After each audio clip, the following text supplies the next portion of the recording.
Hello, everyone. Welcome to Stacking the Odds. I'm Jax. I'm a partner at Airtree, where we back ambitious and unrelenting founders at the start of their journey to build a global technology business from Australia or New Zealand. Stacking the Odds is an interview series we're running fortnightly until December. Besides capital, the most valuable thing VCs can offer founders is to improve the founders' odds of success. To help do that, we're chatting to people who are masters of their crafts. They've done the 10,000 hours and they're willing to share their expertise. Rather than reinvent the wheel, their insights will help you remove the guesswork from company building firsts so you can stack the odds in your startup's favor. Our first guest in this series is Matt Clifford. I met Matt well before he met me through his newsletter, Thoughts in Between, which is a meandering insight into his interest in science, technology, and entrepreneurship. Then one of my old colleagues at a startup in the UK joined EF and talked me through how thoughtfully EF manages the process of discovering ambitious talent and helping them find a co-founder. Eventually, years later, I ran into Matt at a conference and heard the story from him directly. When I heard he was publishing a book called How to Be a Founder, I knew we needed to get him to share his knowledge with Aussie entrepreneurs. EF is designed for markets similar to Australia and New Zealand, where becoming an entrepreneur still isn't the most obvious choice. And if you make that choice, it's hard to know where to find the perfect co-founder with a complementary skill set to build with you. EF is designed to do that. And after over a decade of matching co-founders, Matt has more expertise than anyone on knowing what you should look for. Since 2011, EF has created over 500 startups worth over $15 billion, including Magic Pony, Tractable, and CloudNC. Matt sits on the board of Code First Girls, which he co-founded in 2013 to teach young women how to code, and is the chair of the UK's Advanced Research and Invention Agency. A bit of housekeeping. We'll save some time for audience Q&A at the end, but we also kind of want to weave the questions into the conversation. So please submit questions in the chat, and I'll try and get through them during the conversation, and we'll make space for them at the end. So Matt, thanks so much for coming on. Would love to kind of hear in your own words the philosophy behind Entrepreneur First. Yeah, well, first, thank you for having me. It's great to be here, and it's relatively early in the morning here in the UK, so hopefully it'll get a little bit lighter at my end during the course of the conversation. So yeah, I mean, what is the philosophy of EF? Our starting point is that the world is missing out on some of its best founders. You know, I think if you to zoom out, I think one of the weird things about our industry, venture capital, is that although there's a ton of work and thought that goes into venture capitalists thinking about how to build companies, there's less work, I think, that goes into asking, like, where do entrepreneurs come from in the first place? I think a lot of people assume that it's almost like this genetic thing that you're born an entrepreneur and you have no choice but to be an entrepreneur. An entrepreneur first, we don't believe that at all. We think that actually the desire to be an entrepreneur is culturally driven. It's driven by peer groups. It's driven by the networks and communities that you're in. And when you start to think like that, you start to realize that many more people than currently become founders could be great founders. And as a result, that probably means the world's missing out on companies that ought to exist but don't, because the people that should start them never even start down that path. And so our mission at EF is to make those companies exist and to make those founders take that journey. And we do that by first encouraging people to consider entrepreneurship, but more importantly, we run, as you sort of already hinted at, we run a structured program where we recruit a cohort of potential founders, people who we think have what it takes to build great companies, but we select them not for their idea, but purely on the basis of their talent. And what we do with those people is we give them 3 months. We ask them to quit their jobs or whatever they're doing. We pay them for that 3 months. And during that period, they explore teams and ideas with the other people in that cohort, usually pairing up with someone else on that in that cohort to start a company from scratch. And we've come to believe that, although what 11 years ago sounded very foolish, start a company with a stranger, is actually a really great way to give people a path to entrepreneurial greatness. And it's been pretty exciting to see that group of people evolve into, world-leading company builders over the last decade. I feel like one of the, there are a few kind of insights in the book, and I think you've already kind of started to allude to them in that intro, which if you don't come from this world, if you don't come from like startups and technology, would just seem unintuitive. And I think the first one of those is the insight that it's riskier not to start a startup than to start one, particularly if you're very ambitious. So I'd love you to kind of talk a little bit more about that. Yeah, I think, the question of risk has always been a really interesting one in the way that we talk about startups and entrepreneurship. And in some ways, I think the way we talk about risk and entrepreneurship is sort of very 19th century. Like if you read sort of, I don't know, Charles Dickens or whatever, you read about like debtors' prisons of people that took risk and couldn't pay their debt and ended up in jail. And I think the first thing to say is like, it's really worth like playing out what we mean by risk today. Like no one goes to jail for starting a company that doesn't start. But not only that, I think, like the sort of more late 20th century version was, if you start a company and fail, like you're not going to be able to get a job, you'll be a failure. I don't think anyone, I certainly never heard of that in the last 10 years at all. In fact, what I would say is the downside risk of entrepreneurship is really mainly opportunity cost. Actually, one thing we observe is that, most people that start companies do fail. But actually, the great thing about there being an increasingly visible global startup ecosystem is that there's many more people, including I'm sure you and your colleagues at Airtree, that see the value of someone who's tried and failed in building a startup. And so I think when we talk about risk, it's really worth saying, like, what do we actually mean? I think we're not really talking anymore, I think, about personal risk. I think it's very unlikely that you start a company and end up destitute. You may forego some other lucrative or interesting opportunity, but actually the downside risk is really capped. And so when we say in the book that actually the risk of not starting a startup is greater than of starting one, what we're talking about is the fact that starting a company, if you're very talented and very ambitious, is a really asymmetric bet. The downside is sort of capped. Like the worst you lose out on is the time. And the time is valuable, but there's a minimum you are learning a ton and you're building a set of skills and expertise. But the upside is uncapped. Like if you are ambitious, there is nothing that is more uncapped than starting a company. And one of the things, a big chunk of the people that we end up working with at Entrepreneur First are people that feel the opposite in a corporate career. They feel that their talents and ambitions are hitting a ceiling that is not the consequence of their skills reaching a ceiling or their ambition hitting a ceiling. It's their boss. It's the structure they're in. And I think that if you are the sort of person that has an unbounded ambition, then the cost of not starting a company is that you may find yourself in a track that, however kind of much you kind of will being able to do bigger things, you hit ceilings that are outside your control.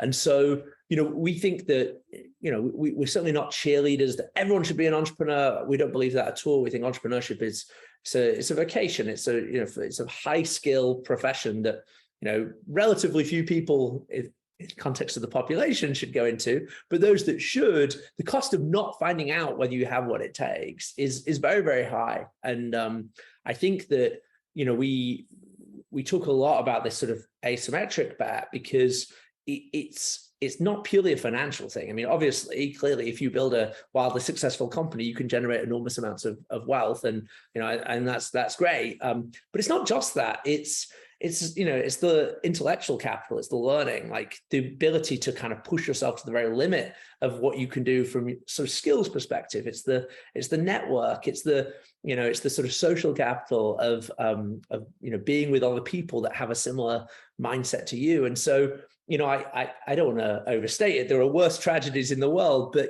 it does make me sad when I see people who, when they're 22, are saying things like, I'm going to start a company one day, and then you see them 5 years later and they're still at McKinsey and like they've got the next promotion and they're on the treadmill of dopamine hits every 2 years. And I that's what we mean when we say the risk is greater of not starting. Like worst case, you lose some time, but best case, you find out what you were really meant to do. I really like that framing of kind of entrepreneurship as a profession, because I think that's often sometimes what's missed as well, which is the kind of idea that you need to be like hit with this kind of light bulb moment in the shower to go off and build this like thing, and then you like go build your company and you're either a success or you're not. And it kind of misses out the idea that like you learn how to do it better over time, and that it really is a thing that you can learn and improve on. And if you don't get it right first time, you'll be much better second time, because like everybody's better at their job 5 years into doing it than they were Right. first year. 100%. And I think this touches on a really important point, particularly for first-time founders, particularly for people towards the start of their careers. I think one of the worst reasons to not start a company is that you're not ready. We hear this a lot. It's like, oh, I will do one day, but I'm not ready. And I understand that impulse, and I think experience can be really valuable. But what I would say to people is that you'll never be ready in the sense of knowing everything that you'll need to know along the way. If you are successful in building a company, the challenges you face in 12 months will be wildly different from the ones you face today. And the same is true 12 months after that, and 12 months after that, and 12 months after that. And so if the bar that you hold yourself to is that you need to be ready, not just for what you need to do now, but for all these things along the line, you'll never be ready. I mean, like you know this from your portfolio. The best companies start at seed, and 3 years later they could be 100 people. Well, very few people who are starting a company for the first time at the start of their career feel that they could manage 100 people today. But by the time you get there, you've learned to do it by doing. And one of the things we talk about a lot in the book is that your capabilities as a founder are not, you shouldn't think of that as some sort of like store that you have at the beginning that you draw on over time. You should think of it as something that's actually generated by the act of getting started. You learn by doing as a founder. And so, yes, obviously there are things that you're going to want to have in place. Again, we can come back to this later. We talk a lot about edge, having a personal competitive advantage in the book. But the idea that you need to have it all figured out on day one isn't true. I think, as you said, like you get better at being an entrepreneur by being an entrepreneur. There's no book you can read, even mine, that will tell you everything you need to know on day one. But I do think that, if you feels like it's something you might be able to do, there's really only one way to find out. Yeah, and I kind of want to echo that point that, some of the founders we work with have no idea at the beginning. And then 5 years in, they're kind of on the phone with the kind of CEOs of some of the biggest companies in the world, kind of negotiating partnerships or asking advice 100%. on building product teams. And they're at the same level, and they've crafted their messaging in a way that it's kind of like beautiful, and they've learned how to scale teams, like all of these things. They didn't have any clue how to do it. It's pretty amazing to watch. Totally. It is amazing. And I think as an investor, there are a few things more satisfying than seeing someone's journey. There's a guy in our portfolio who, this is an extreme example. It's one of our fastest growing companies ever, but they finished EF in March of 2020. They're building one of these platforms to provide global infrastructure for remote work. So they help you hire people and employ people in 100 companies around the world. It's called Omnipresent. When this guy joined EF, he was 25 years old, and he'd had a sort of failed startup in the past, but it hadn't even got as far as raising real venture funding. And had breakfast with him last week, and it's 2.5 years since he graduated from EF. He's now the CEO of a 400-person business. That's like, but the maturity and the sort of clarity with which he talks about the business is so impressive. And the thing I want to emphasize is the capability was there 2.5 years ago, but the experience was not. And I think, maybe the thing I didn't emphasize enough when we were talking about like the value of trying is it is a learning experience like nothing else. Like if you want to compound learning very, very fast, there is nothing like starting a startup. It's quite extraordinary. And it's like testing your capacity as well. I know that you start one of the chapters with the Heraclitus quote, big results require big ambitions. And I think like the question of ambition is a really interesting thing. Like, I guess in some cultures, it's almost a bit of a dirty word, but like, on the inside, I think like tons of people would want to see what they're capable of if they really test themselves. And another one of the kind of unintuitive insights potentially that I was mentioning before is your quote in the book. Often founders believe that if they lower their ambitions, they increase their odds of success. We believe the opposite. I'd love you to talk a bit more to that. Yeah, this is something I've come to believe very strongly, and I'm very passionate about, which is that there is no ambition trade-off. So as you say, I think most people's intuition is, like, I don't want to fail. So I'm going to choose an idea that's maybe a little bit less ambitious and a little bit smaller, and surely that will be easier. And, even if I don't get, the enormous Google scale, Stripe scale outcome, at least I'll have had a success. And I mean, that is the most intuitive idea. Like, there are so many things in life where that trade-off does exist, but startups are really not one of them, and for a very important reason, which is that the whole essence of what you're doing as a founder is trying to turn nothing into something. You are going from 0 to 1. On day one, you are just people. You are just founders. Maybe if you're lucky, you found someone who will give you a little bit of money, but your resources are tiny compared to where you want to go. And so it's really about one way of sort of like abstracting what founders do is they attract resources over time that compound into a company. Now, the two most important resources a founder needs to attract are talent and capital. In other words, you cannot build a company by yourself or even two people. You are going to need to hire amazing people if you want to build an important company. And the really tough thing is amazing people have a lot of options. They can do anything, including starting their own company. So particularly when you're two people and you're trying to hire your first, second, third employee, like, how do you convince people who are simultaneously good enough to move the needle for you that they should join you when you've got nothing? Like, that's crazy. Why would they do that? Surely they should start their own thing. Well, basically, our argument is talent is attracted to ambition. The only way that you can persuade such people to join your company is by telling them a story and believing it and having a plan for achieving it that is about how what you're going to build is truly enormous. And in the same way, the second resource you need is capital. Like, you're going to have to pay those people probably. And how do you get capital? Well, you need to come to people like you, Jackson, and kind of make a pitch for money. But I know the VC business model, and it makes literally no sense for you to invest in things that can't be enormous. And I think most people that are not in the industry, maybe they sort of get that we want to invest in big things. But I think the thing that you realize once you're inside is just how brutal that, the maths is. Like, it's almost the case that even at the seed round, if the partner doing the deal can't earnestly believe this could be $1 billion company, it just doesn't make sense. Even if the valuation seems like it's tiny compared to that $1 billion number, because most startups do fail. And what the history of venture capital tells us is that you need truly enormous winners in order to make the sum stack up. So you take those two resources, talent and capital, you say that they're attracted to ambition because they're, both talent and capital have that enormous opportunity cost.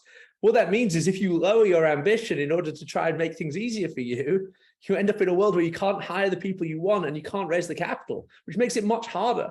So any gain that you had by trying something, that was less ambitious is completely swept away by the loss of not being able to attract those resources.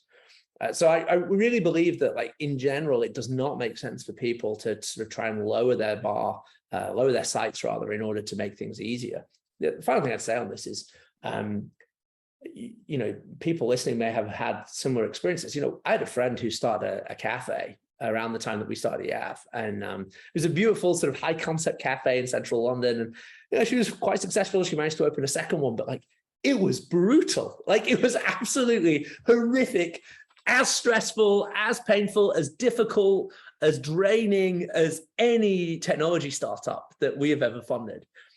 So like, and yet, and she sold it in the end. She did pretty well, but like, the size of the outcome compared to trying to build, say, for example, a software company that, seeks to be a global winner, I would say was every bit as hard, and yet the reward was, a fraction of it. And so, the reality is it's as hard to build something small as enormous. It's the act of trying to turn nothing into something that's hard. And so, like, trying to play the odds, I think, is just the wrong approach, even though it's the intuitive one.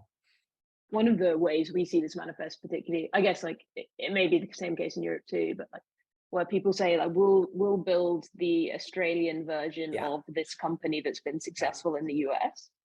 And like, obviously Australia's tiny. And so it's very difficult to get VCs interested in that vision. And actually, if you just like spent a bit more time and found the thing that was a world first, or like where you believe that you could compete against the world's best at this thing, then that would stop you burning so much time talking to investors and not getting to yes. 100%. Absolutely. I think we're obviously from the UK, which, is also a very small market, certainly far too small to build, like truly enormous companies if you're just focused on the UK market, very, very similar to Australia. And, I think there's this weird thing where a lot of us are sort of almost conditioned to prefer to be big fish in small ponds. And I think the education system does this. I think a lot of the ways that we're taught to compete do this. But actually the important thing I think we always say is like, competition is something that happens. It happens by virtue of trying to serve a customer. It's not the main thing you're engaged in. And I think almost people are more afraid of the idea of competition than they are of ambition. But actually, the reality is that if you start with a genuine desire to serve a customer and you see a problem that they face that you really want to solve and you want to build a better solution to, and those customers exist everywhere, then almost by default, your ambition has to be global. Like it can't be weird, like let's imagine that you're building, I don't know, let's use a really simple idea, business productivity software, and you've got this great insight, you've got the next version of Excel. I don't know if that's a fundable idea these days, but Excel is, a beautiful business and you're going to break it. It can't possibly be that that's an Australian vision or a British vision. Like the customers for the problem you're trying to solve are global. And so I think almost some people qualify themselves out of ambition, global ambition on day one by worrying about the Americans.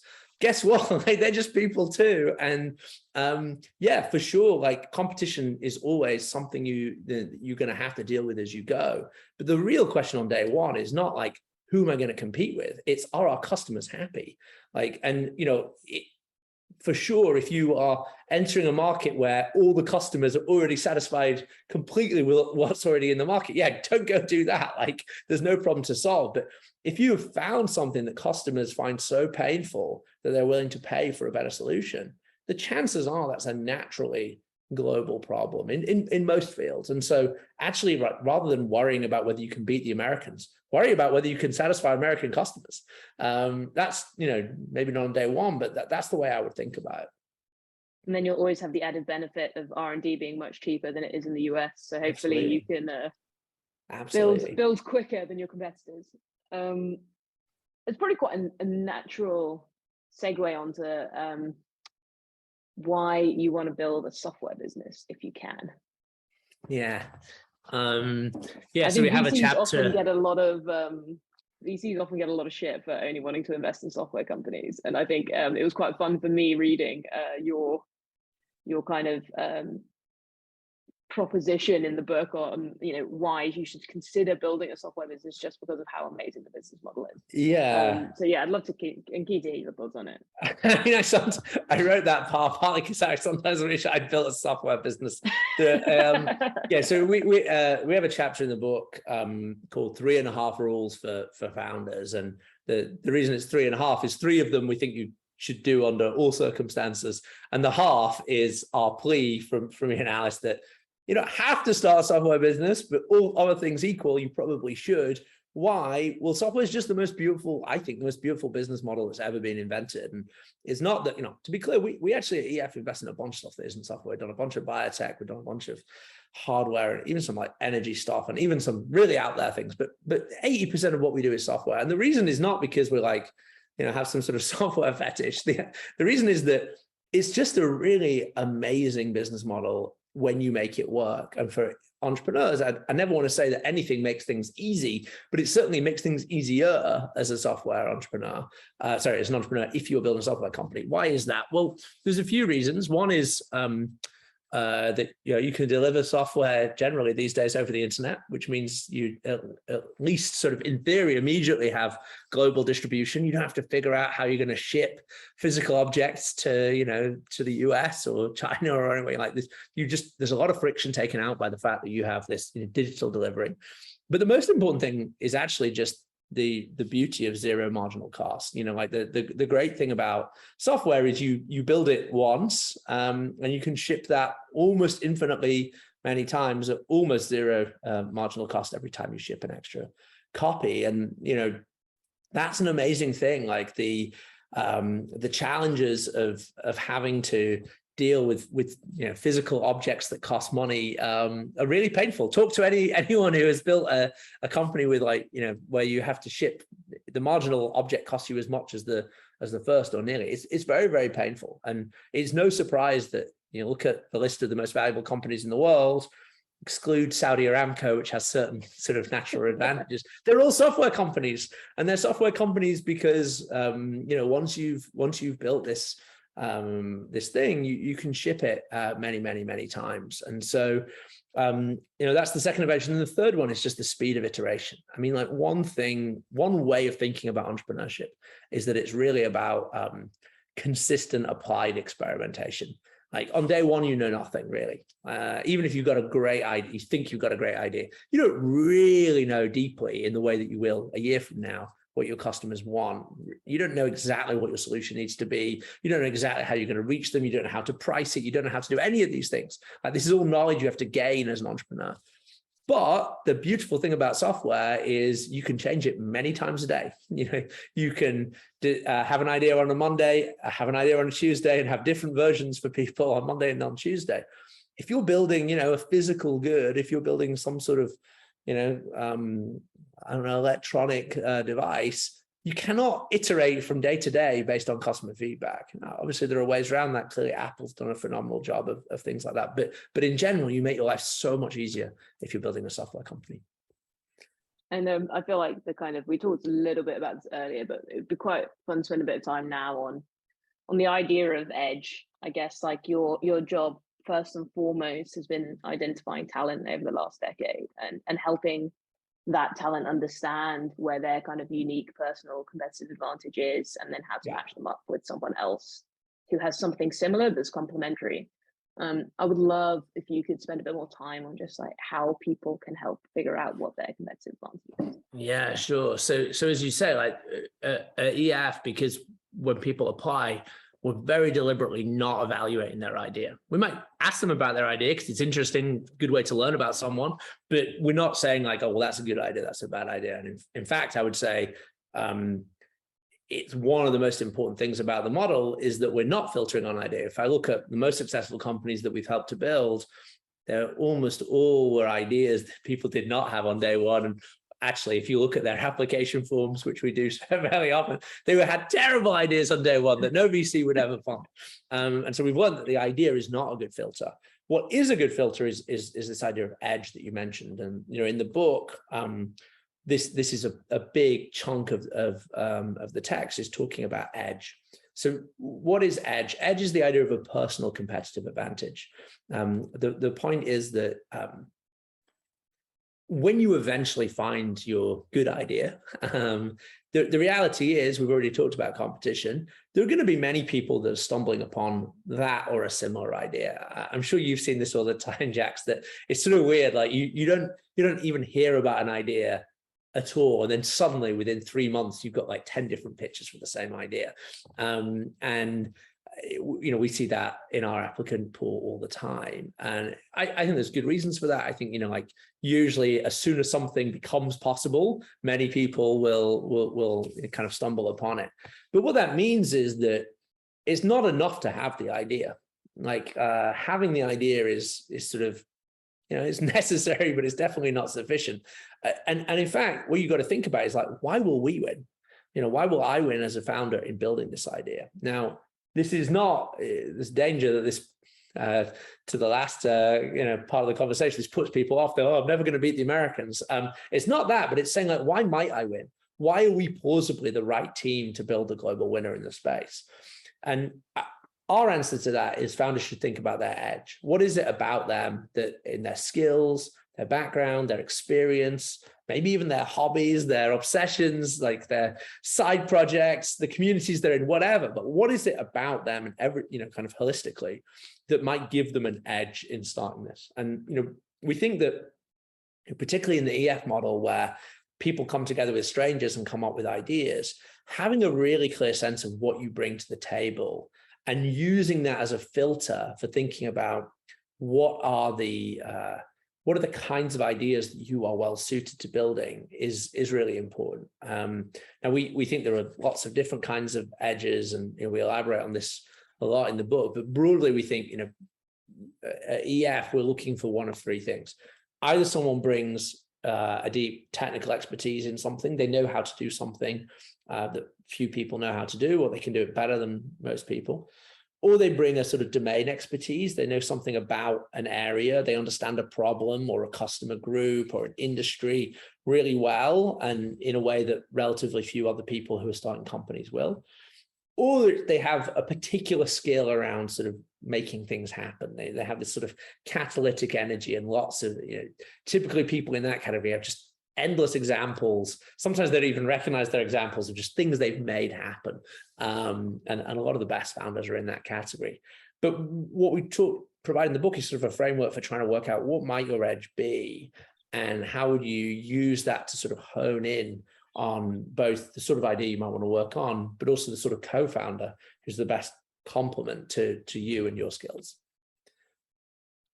I think, once you've maybe spent a little bit of time thinking about that and maybe have a bit of an idea of what your edge could be, I think there are a lot of people there sitting on the sidelines going, this could be an edge, but I don't know, like, am I cut out for it? Like, I look at all these people, like these billion-dollar founders, they look so impressive. There's a quote in the book that I really like, which is, building a startup is an uphill race on a poorly marked course that in the beginning has very few spectators. It's a really hard journey, like unbelievably hard.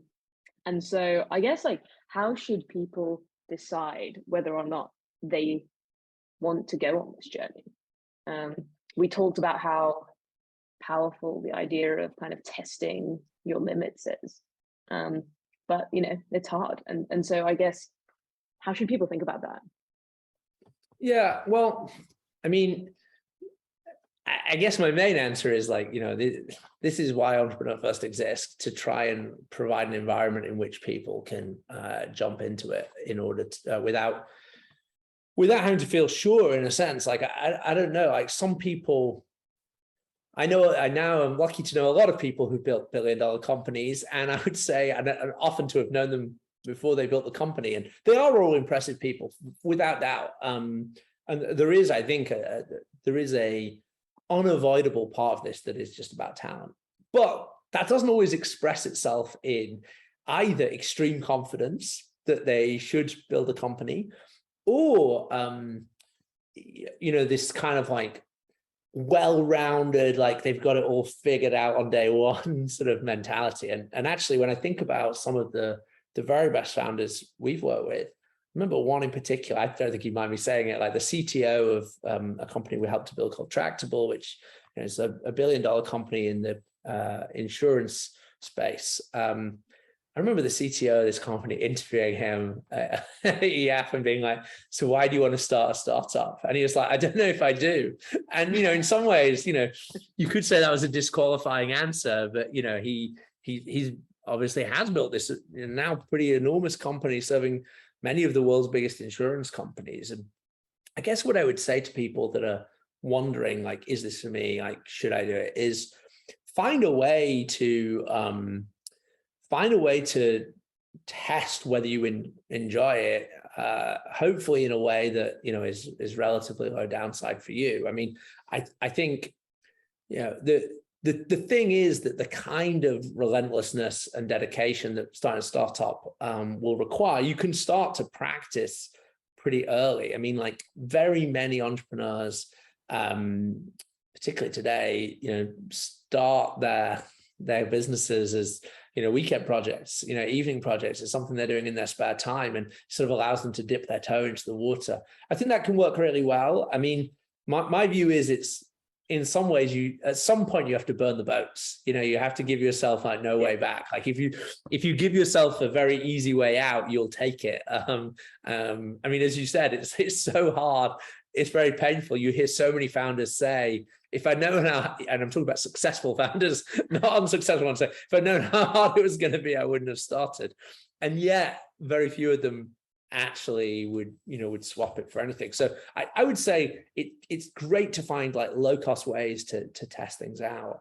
But I think at a certain point, it is a crucial test whether you're willing to burn the boats and just go all in on it. Now, actually, as I said back in the very first question you asked, when you're burning the boat, you're not really burning the boats. Yeah. There's always a way back. But the way I always suggest to people is, if you get to the point where you think it really might be something you want to do, but you're not sure you're mentally prepared to commit a decade of your life to it, that's fine. Like, the great thing about startups is there are milestones along the way that will give you a very clear signal on whether you're on the right track, and actually I think usually one good framing for it is, think of it as like a mini sabbatical. Give yourself 6 months. Again, we talk about this a lot more in the book, but there are people like you and Atri that can help with this. Like, if after 6 months you have literally no signal, if you have no people that want to buy what you're selling, if you have no investors that are interested in funding you, okay, maybe this time it wasn't for you. But I think sometimes, because entrepreneurship is open-ended, people overly kind of work themselves up into like, do I think the idea I've got right now is something I want to spend 10 years on? No one can answer that question. 10 years is such a long time. I had no idea 10 years ago what I would be doing here. The commitment comes out of the doing and realizing that you have a customer that you want to serve and wants to be served. So I think sort of chunking the commitment and being like, I'm going to give myself 6 months, I'm going to give myself a year and see what happens, is, I think, a really important part of it. And if it all goes wrong, I'm pretty sure every single person who works at Airtree has built and failed a startup themselves. So absolutely. I mean, it's even if you decide in the end it's you want to go down a different route, it's a great story and a set of experiences that people value. Totally. So you've decided you want to at least test it, and then one of the things you talk about in the book around kind of finding a co-founder is the best way to figure out if you're a match, is to work together. And it kind of, I guess, comes together a little bit on that point you're making on the last point around you take action and just start building something, and maybe taking action and building that something with that someone is a great kind of low risk way to get started and figure out how to work together. Are there any other ways you think, in those early weeks or days even of trying to work together with someone, kind of early signals or hurdles or red flags on that co-founder relationship, and whether you should kind of burn the bridges burn the boats at the end of it, or go back to finding someone new?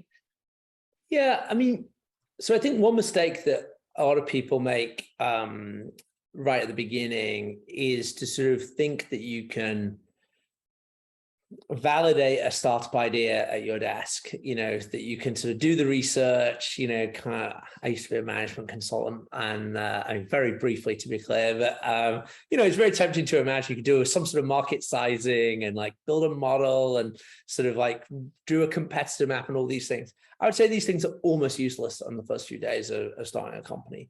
One of the core things that we think we provide at EF to the entrepreneurs that join us is an environment of extreme urgency. Everyone knows they've only got 3 months, and so every day really does count. Every day is more than 1% of your guaranteed time at EF. And so what we talk about spending the first few days doing is like, actually go and talk to the potential customers. It's the only way to actually find out whether you're doing something valuable. Like, you could spend all day like trying to get ever more precise measures, estimates of market size or whatever, or your gross margins in year 7. Like, this is completely useless. It doesn't make any difference at all to whether or not you succeed.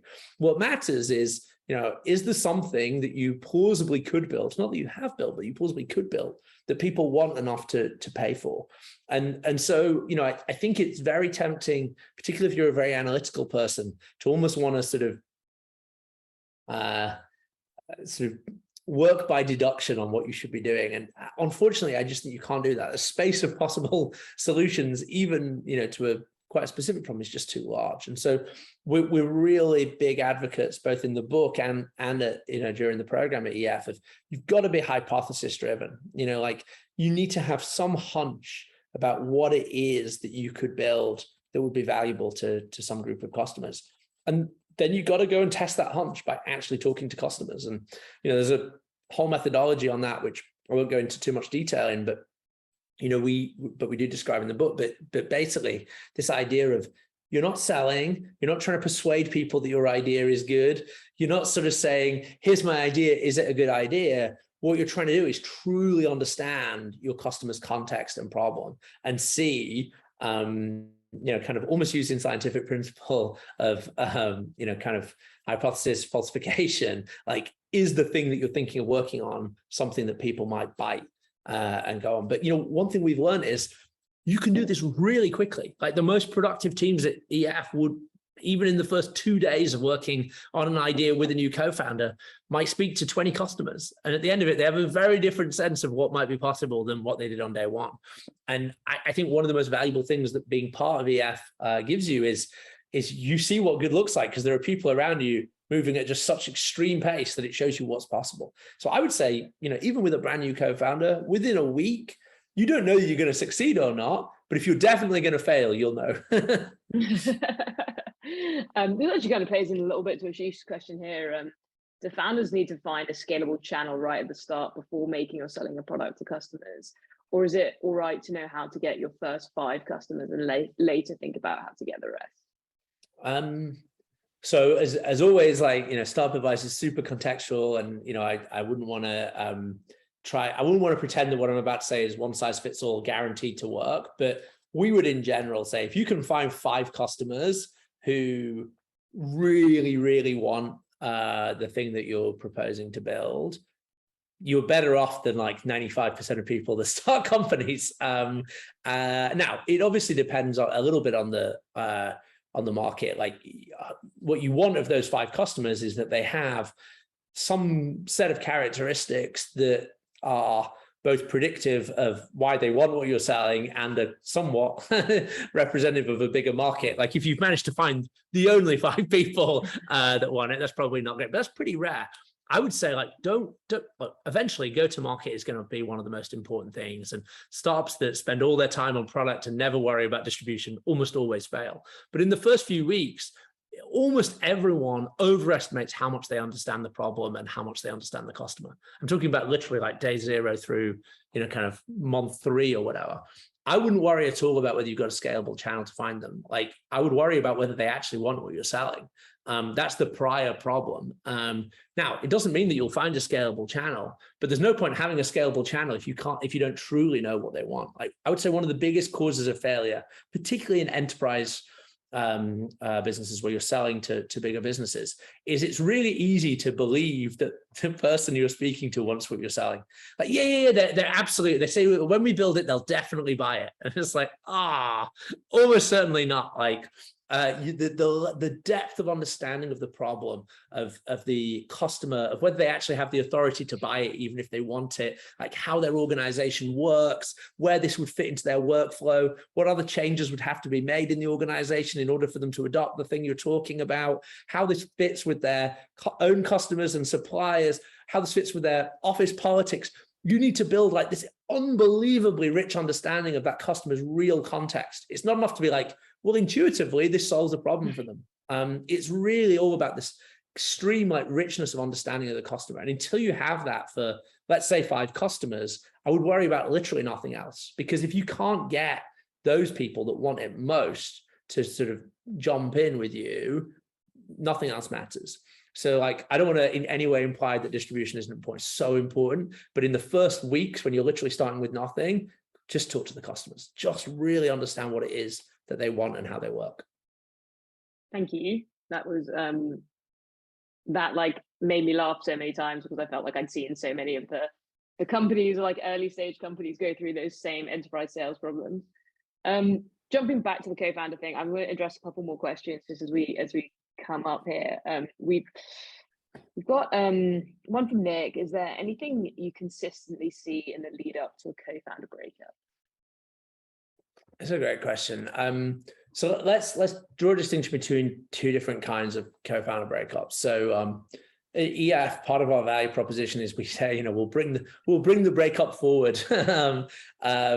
So there's a ton of trial and error in co-founder matching at EF. And what we say to people, and I think what the data shows is there's going to be a lot of breakups early on in order that there are very few later on. So our goal is that if you get to the end of EF and you go out and raise money, the chances of company failing because of co-founder breakup should be close to zero. And although it's hard to get good market data on this, I think from talking to friends that run seed funds, at least in the UK, I think counterintuitively, the average EF company is much less likely to have a co-founder breakup than the average before Series A than the average non-EF company. I think it's partly because we stress test those relationships so hard. Whereas if you're starting with a friend and you've never actually built a company together before, you've probably never stress test. You might stress test a friendship. It's very different from stress testing a co-founder relationship. So what I'm about to say is sort of what we observe in those early days when people are first testing co-founder relationships is quite different from when people have, major fallout, kind of after they've got product market fit or whatever. So I think the single thing that we see, and probably the core insight that drives the way we do team building at EF, is just around productivity. What the question that we ask founders to ask themselves are, in this co-founding relationship, are you the most effective version of yourself?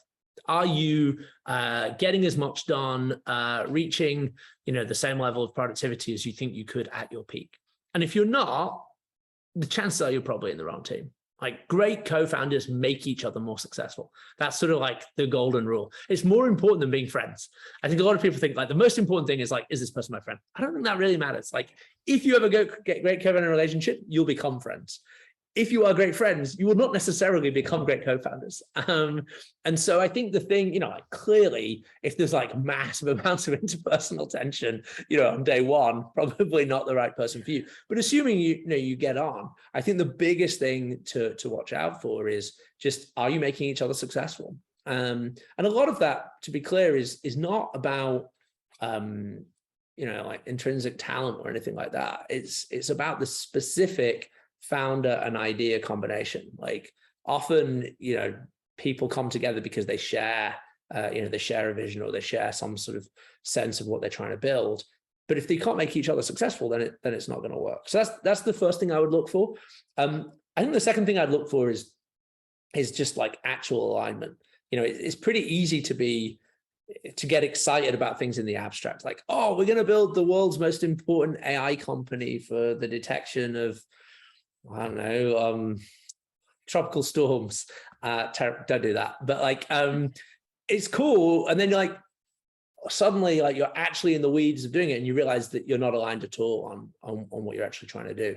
And this, I think, is one of the valuable things about going straight into talking to customers and trying to do that together, is that it's much harder to disguise a lack of alignment when you're actually talking to the people that might buy what you're selling, and you're actually having to get into the weeds of what it is that you would have to buy. It's super easy to be aligned up here in the abstract, but in the concrete, it's much harder. And so one of the reasons that we push both founders to do all the customer conversations together, at least for the first couple of weeks, is you'll learn a ton about whether you actually are trying to build the same thing or not. So I'd say productivity and alignment are the two things that are usually the things to test. And the final thing I'd say is, one of the worst things you can do if you're starting a company with a stranger, as you are in the EF context, is to sort of think like, oh, I don't think this is working, but we'll figure it out. You won't figure it out. One of the things that we observe at EF is the best founders, it's not that they pick really well on day one, the right co-founder, it's that they get out of the wrong teams really quickly. So it's not uncommon at EF for a team to last 48 hours. That's quite hard to do in the wild, but yeah, it's the norm, and I think it's one of the reasons the teams are quite successful. When you were talking there about alignment, it kind of made me think about another part of the book where you talk about kind of beliefs and hunches, and I guess that alignment probably like sits most closely to that belief, but the hunch kind of feeds into it. So I'd love you to kind of explain a little bit more your positioning there. Yeah, so it goes back to this idea of like, how do you do like hypothesis driven kind of exploration of all the possible companies you could build. And so the way we talk about it in the book is that nearly every startup is built on some belief about the world that is somewhat different from the status quo. very hard to build a startup that just purely reinforces the status quo. You usually need to have some sense of how the world could be different, should be different, where it's suboptimal in some important way. And I think it's very, very tough. Well, it's impossible to build a company if you don't share, that belief with your co-founder. Like you can't have a company where the founders of the company don't agree on that core belief about how the world should be different. Where what we call a hunch is sort of the next step of generating a hypothesis. Like, okay, well, if the belief is true, we have a hunch that, part of the answer is this, that, maybe the way to solve that problem is X or Y. Now, I think it's also important to be aligned on that. But what I would say is it's very common for, the hunch to be generated by one of the co-founders. And the difference in a way is like, a belief is sort of just a belief can be falsified by evidence, but broadly it's more of a values-based thing, a dispositional thing. It's like, this is how we think the world ought to be. A hunch is absolute, and it's pretty hard to abandon a belief, at least in our model. Like if you think the world ought to have way more automation of venture capital, and you're going to disrupt Jax and me by building the automated VC, that belief is that's what we would call a belief. If you abandon that belief, the whole company changes. Like, if that was the founding belief of your company, you can't abandon that belief and keep the same company. Like it's foundational. What a hunch is, you can abandon, because hunch is basically like, and if that is true, one way to do that might be fill in the blank. Now, it doesn't matter if that turns out to be wrong. That's completely falsifiable by evidence. If you follow the model I just described and you wanted to, build an AI VC, probably you'd want to go talk to entrepreneurs about what they want from investors and try and figure out, where might an AI VC have a competitive advantage. Now, it could be that the AI VC is absolutely the wrong way to disrupt VC. It could be that your hunch about how to do it is completely wrong. Like, oh, we're going to train a model on all past VC deals, blah, blah, blah. That could be wrong. But as long as the belief remains the same, you can have multiple hunches. The point of a hunch is to rapidly test it with evidence from customers and update it as necessary. And so, we think that, you may or may not have a good hunch on day one, but the act of trying to prove or disprove it with evidence from customers allows you to formulate a new hunch. Nice, thank you. Kind of talking about that belief and it kind of being values aligned. But I want to move on to the idea of a missionary versus a mercenary. In the book, you challenge the conventional wisdom that founders should just be missionaries by saying the best founders combine the zeal of a missionary and the agility of a mercenary. You need to be missionary enough to care, but mercenary enough to respond to signals from the market. I'd love you to kind of expand on that. Yeah. So, I mean, as you say, the conventional wisdom is, well, I would say like the old school conventional wisdom was probably that founders should be mercenaries, like, entrepreneurs are, people that see a gap in the market and exploit it. They go out, they see an opportunity to make money and they make it. I think sort of over the last 20 years, that's become a very unpopular way of thinking about what it is to be a founder. And rightly so. I think the reality is to build the kind of companies that we've been talking about, these huge companies that, have global and generational impact. I think the conventional wisdom, I agree with most of this, is that to do that, it's going to require such a long time horizon and so many ups and downs and twists and turns that unless you have real missionary zeal about building this for the long run, however difficult it is, you're going to give up before you get the rewards. And I think that's true too. I think what we argue in the book is that neither one is enough. Like, you actually need both. One thing we've observed a lot at EF is people who are missionary without being mercenary really struggle. Like, you can work on something for a very, very, very long time and not make much progress unless you have a real sense of what the market actually wants. Like, the problem with a mission without a market is that you can be a lone hermit in the desert for a very long time. I think the key is to hold tight to the mission, not compromise on it, but be flexible on the how. The why can't change, that's the missionary bit. But the reason to be mercenary is that the how might need to change. Like the way to solve a particular problem or achieve a particular mission will evolve over time. Like look at the great companies, great public companies today. A lot of the time their whys remain the same and their hows changed. And, I think we think that, unless founders are willing to adapt according to market signals and what customers want and are willing to pay for, you could be a missionary that sort of gets lost. Thank you. Well, I've left close to no time for the questions, so I apologize to everyone, but I'll try and race through a few quickly now before we finish up. Matt said he's building a startup that's a nationally serving tech product, an LMS for home buyers, with the intention to scale it into a global company, but the MVP is most certainly a domestic product. When approaching a VC with a pitch deck, should he focus on the domestic TAM, which is very attractive, or push the end goal of a global product with a global TAM?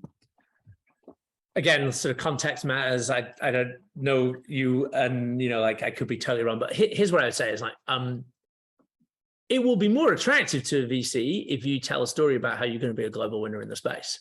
However, if you don't want to be the global winner in the space, and if that's not your ambition and you can't see your path to doing that, there's no point telling VCs that that's what you want to do. I think the reality is that authenticity and is so important, because when you raise money from a VC, it's hard to get rid of them. You are in partnership with them for a very, very long time, and it's actually easier usually for them to get rid of you than you to get rid of them. That doesn't happen that much these days. But so what I would say is, look, you need to work out how big you can be as a company across multiple paths. Always, the global vision will look bigger on paper. And if you want to do that, you should absolutely talk about, the size of that market. I would encourage you to do that, because I can't think, I don't know you, I don't know the context and the market, but, there's no reason in theory why you can't be the global winner. I think one really valuable conversation to have with VCs, people often think that, VC conversations should be all broadcast. Like, let me give you the pitch. I think a great conversation to have with a VC would be like, this is how we think we can be the national winner, and this is how we think it's lucrative to be so. However, there's a huge global opportunity. Like, we think this is, if we were going to pursue that, how we would do it. Like, what do you think? What are the challenges? Have you seen companies do this before? Like, where might we go wrong? How could you help us do this? VC should at least partly be telling you what they bring to the table. So, there is no one answer, but my general view would be, it's great to have global ambitions, but, there has to be a commitment from the founder and also a plan. And, it's one of the few things VCs actually can help with is thinking through, how do you, they will be able to pattern match on companies that have done this before and have that conversation with you. The good ones anyway, like Jack's. Thanks. I'll take that. And just one last question quickly before we have to finish up. Who do you think it's more important to design and solve for, the user of the product or the people paying for it but not using it? There's no one answer to that question, because again, it just varies by context. Take, the most successful technology company of the last 20 years, Google. It basically didn't try and build at all for advertisers for many years. And the reason it became big was it built for users. However, if you were building enterprise software, it can be pretty disastrous to build for users and not worry about the customer. Occasionally that works. Slack mainly built for users before it worried about customers. But in general, if you're not thinking about customers on day one and you're selling to enterprise, you're going to have very painful realization down the line about who actually is in charge. So I think it's really about contextual understanding. You have to have a plan. You have to understand, let's say you're building for your users. Okay, cool. So how is that going to translate ultimately to the customers paying? You have to have a hunch about how that might work out and validate that one way or another. But it will depend a lot on the dynamic, power dynamics and kind of financial dynamics within the customer groups that you're serving. Sorry, I know it's annoying when people say it depends, but it really does depend.